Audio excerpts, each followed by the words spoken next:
I feel like what the present day church does a bad job of is creating those relationships. There's the marketing of, we're open to everyone, come through our doors, but then as soon as you come through the doors, there's judgment passed upon. And I just don't feel like that judgment existed until much later after the initial early church.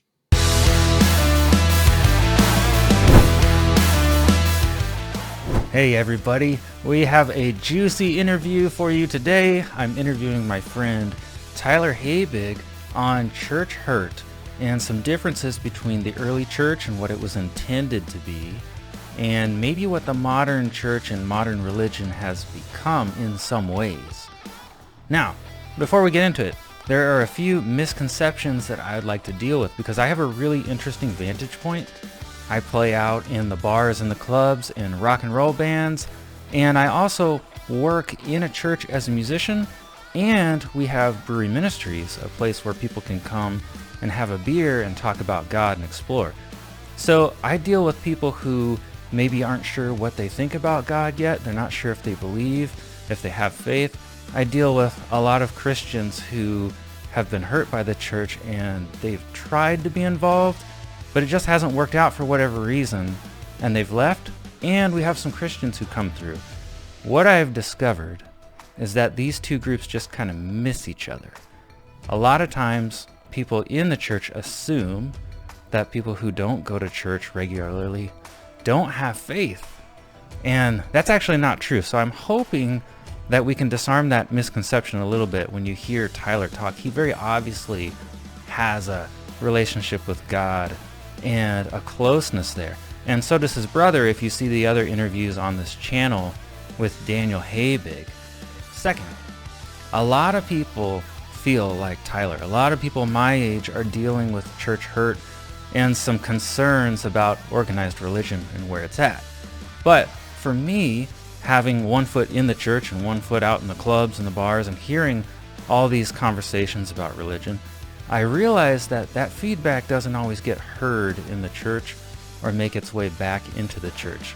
So as soon as I noticed this happening, I realized, these churches are wondering why young people aren't in church and all this stuff, but they're not engaged enough with people outside of the church to really understand, or maybe some people tried to share their feedback and it just wasn't heard. Unfortunately, I've seen that a lot. Sometimes it's just not heard. Sometimes they're even told it's their fault, and that further reinforces their church hurt. So that's really unfortunate, and one of the things I was hoping we could do on this podcast was get Tyler's feedback out there. So kudos to him for being honest, and I want people to understand that, this isn't just his feelings.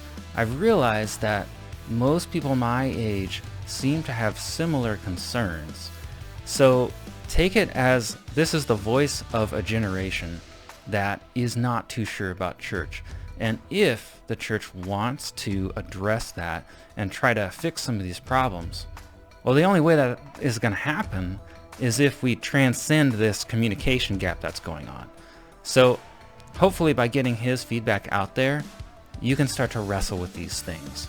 If you're a Christian and this is uncomfortable to listen to, I would encourage you to push through and listen to what he has to say, because if you do that, well, you're part of the solution and you can help things become better. You can help move the church back towards maybe the ideal from the original church in the first century, as opposed to maybe some of the unhealthy things that are going on in the modern day.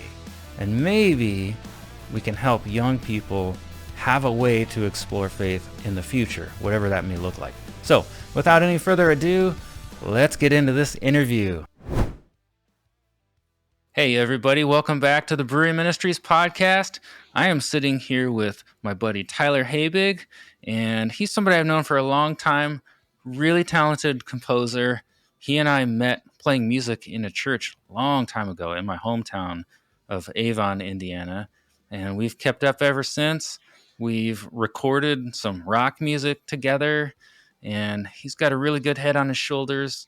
So, Tyler, why don't you tell listeners a little bit about yourself? Yeah, well, I'm currently located in Florida, near Tampa, and as Nathan said, we met in church a long time ago, and Nathan has always been my musical mentor, has helped me kind of get started with recording, and I was able to take that and get an undergrad in composition for music, so now I can write for orchestras and things, and we've continued to go back and forth, sharing our knowledge, which is really neat.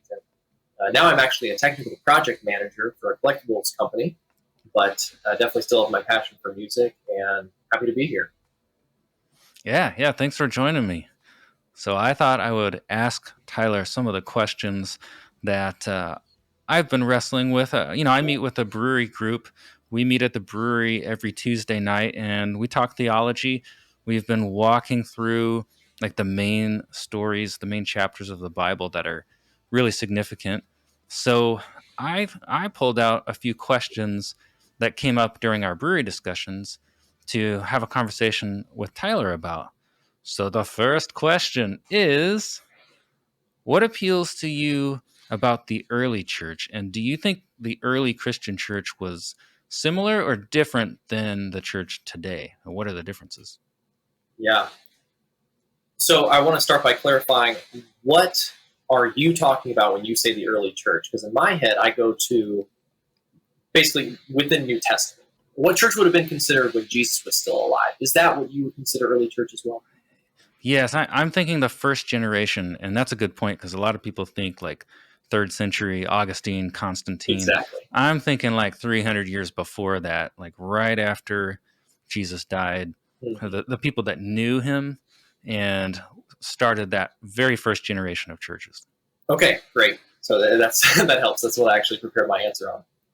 So to me, the early church was much more about true discipleship and relationships in order to meet that spirituality. And this is why I'm so happy that I'm here today, because that is what I love most about the brewery ministries is that it's about true discipleship and relationships.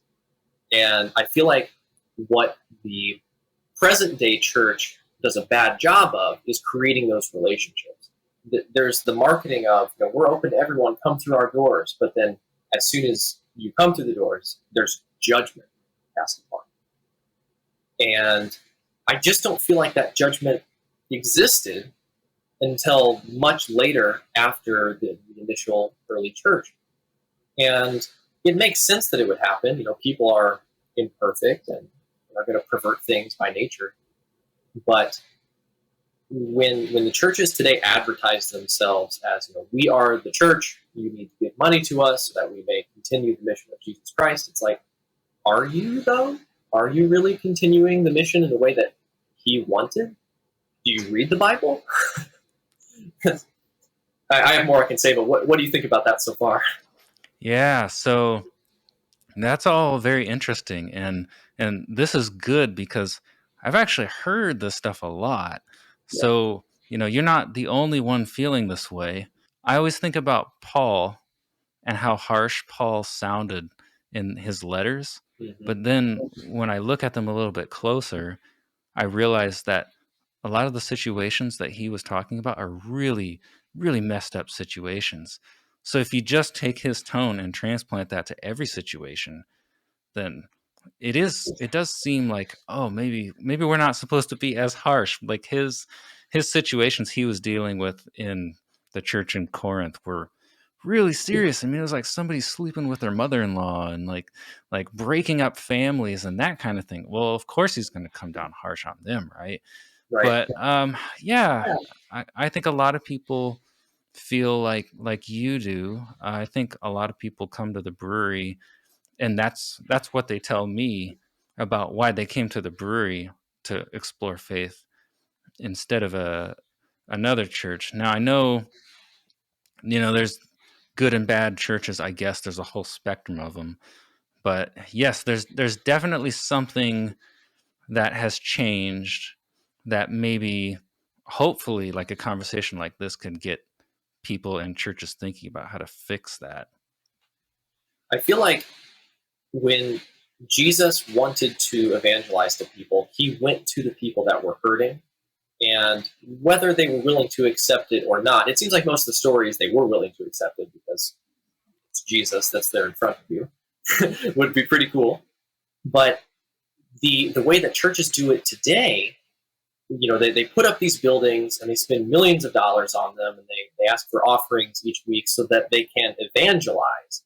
Well, what does that look like? You send a mission of people out to a third world country where they have nothing, and they're just grateful that you're there, and you're going to maybe build them a church or a school or something. And then at the end, it's, by the way, now you're part of our community. We get to market that we did this for you, and we'd like to remain pen pals. It just doesn't, it seems so much more shallow than the personal relationship that even Jesus or his immediate disciples were after. And I worry about that, especially having grown up in church. My wife Erin and I are struggling with that currently, because we would like to be a part of a church, but when we go, the church, I don't even want to call it the church, the group of people that are in that building want us to immediately give of ourselves to further what they call as God's mission. But it doesn't seem that everything that they're doing is in line with that. If we're just, it becomes an echo chamber of people saying, oh, I go to church every Sunday and I volunteer and I make the coffee or I greet at the door. It's like, who are you helping that's outside of? I've had more success converting people to Christianity by saying absolutely nothing about Jesus and just being a good person at work. Like, does the church have any wins for that? I also think I've had better spiritual encounters outside of the church building, just with a group of friends. And that's what God and Jesus is so good at, is making many into one. And if you can have a group of people where no matter what you're doing, you synergize, and it feels like the moment could just last forever. That's church to me. That's good. So that reminds me of a study I did on like the origins of communion, and along with that, the origins of the early church. And what I discovered was they were actually having a meal together. I'm not sure why that changed. I don't know if it was logistics or what, but instead of just having a little piece of bread and a little cup of juice and remembering Jesus, they actually had a whole meal and sat together. And a meal is a lot more relational. So maybe the structure that we're in today, like if you go to a church service, that structure is not super conducive to a meal or a relationship. Maybe that's where we lost some of those moments where we could actually get to know each other and, have some deep conversations and unpack some stuff. What do you think? Absolutely. I mean, we've had so many cases now where people get up on the pulpit and we're supposed to look up to them, and then they disappoint us horribly. And of course we can offer forgiveness, but what's the point of putting anyone at the pulpit when everyone is facing that single point, when it really should be a circle and the single point is God, with no one in the middle? And that's what's great about the dining table or the meals, is that it's everyone is equal. You're just around it. You're sharing food or communion or whatever. You're sharing stories and experiences. Everyone can be vulnerable and not feel like, no, I'm at the pulpit, so everyone else needs to be quiet. Coming from my music background, I learned in music history, which, granted, that class at a liberal arts institution was very anti-religious in general, but I still appreciated the sentiment of what they taught, which was basically in early Catholicism, the language of the music was, I believe, still in Hebrew. And the common people who attended the services or Mass in Germany were not righteous enough to sing it. So everyone was quiet except for the choir, and they observed and they worshiped. And it wasn't until Martin Luther actually translated the hymns into German that the congregations were starting to sing. We know we credit him for starting Protestantism, but that's incredible how quickly we go from Jesus, walking into these dangerous places or brothels and meeting the people where they're at, to you're not worthy to even sing the worship music. Wow. Boy, that is shocking. Yeah. Of course, my group has started what we view as a church in a brewery, even though it's not a service, but it's people getting together over some food and drinks and talking about a chapter of the Bible, our struggles, things like that, right? So to me, that's a close definition that's close to the definition of the early church. But that concept has brought a lot of criticism out locally. Online we'll get a lot of comments, or we'll get messages, how do you justify doing this in a brewery and all this stuff?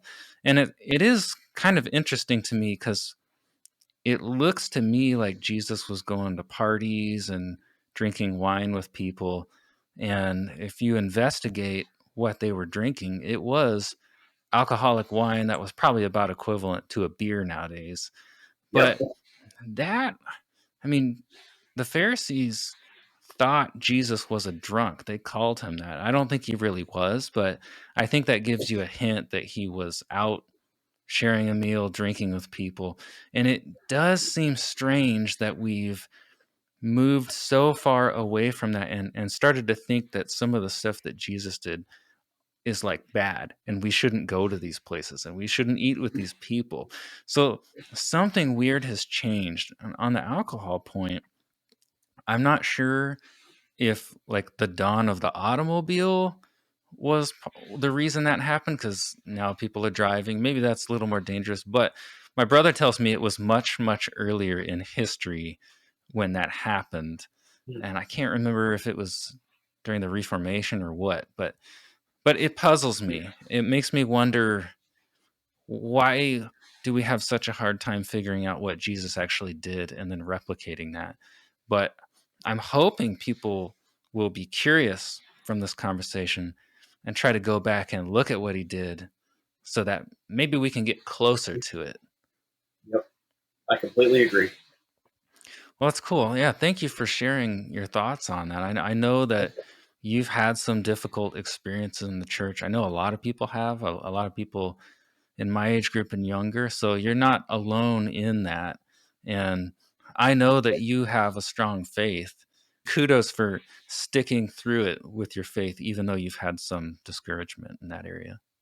Thank you. Wow, I'm actually kind of emotional to hear you say that. It's not easy, but it's meaningful. Well, yeah, it does mean a lot, because like a lot of people, they might give up if that happened to them. So I give you props, mad props, man. Yeah, something that's stuck with me is these things that are happening. They're not. I mean, everything is a God thing, but the horrible reason it's happening is because it's stemming from people, and probably Satan. Like the people who have disappointed me, and they were the ones that disappointed me. My faith in God was never shaken. Yeah.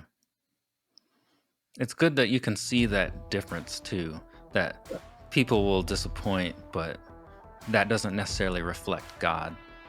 All right, Tyler and I actually had several conversations and questions that we talked through. So we're going to wrap this one up here, but we will be back on another podcast to talk more. In the meantime, if I were you and this conversation was new to you, what I would recommend is get some friends together who maybe struggle with organized religion, or have experienced some church hurt, or maybe have just never gone to church.